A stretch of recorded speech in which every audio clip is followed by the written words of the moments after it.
ஒவ்வொரு வியாழக்கிழமை 12 மணிக்கு கர்மேல் ஜெபவீட்டின் முதியோர் மதிய உணவு என்று கொரோனா காலத்தில் கொடுத்து வந்திருக்கிறோம். அல்லேலூயா.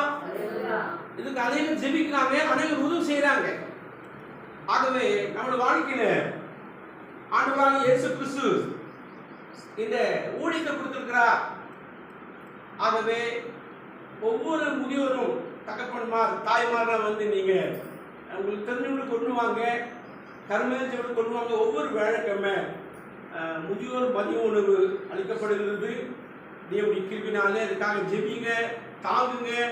கர்த்தர் உங்களை ஆசீர்வதிப்பார். ஒரு பாடலை பாடி நாம் தேவனை வந்து பயன்படுத்துவோம். இந்த உலகத்தில் யாரு மறந்தாலும் சரிங்க, சொந்தம் பந்தம் பாசம் எல்லாம் மறந்தாலும், உற்றார் உறவினர் மறந்தாலும், இயேசு கிறிஸ்து நேற்று இன்றும் என்றும் மாறாதவர் என்று எபிரேயர் புத்தகம் 13ஆம் அதிகாரம் 8ஆம் வசனம் வாசிக்கிறோம். ஆகவே இந்த நாளிலே அந்த மறவாத தெய்வம் இயேசு புத்தர் வாசிக்கிறோம். ஸ்திரியானவள் தன் கர்ப்பத்தின் பிள்ளையை மறந்தால் மறப்பாள், அவள் மறந்தால் நான் உன்னை மறப்பதில்லை என்று இயேசு சொல்கிறார். ஆகவே அந்த இயேசுவுடைய நாமத்தை சொல்லி பாடுவோம். தாய் மறந்தாலும் நீ மறப்பதில்லையே, தன்னை வெறுத்தாலும் நீ வெறுப்பதில்லை. தாய் மறந்தாலும் நீ மறப்பதில்லையே, தன்னை வெறுத்தாலும் நீ வெறுப்பதில்லை. தன்னை தாயினும் மேலானவர் நான் என்று என்னை சொல்பவர். தன்னை தாயினும் மேலானவர்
நாளிலும் கூட உங்களுக்கு அருமையான ஒரு வாழ்க்கை தேவன் தந்திருக்கிறார்.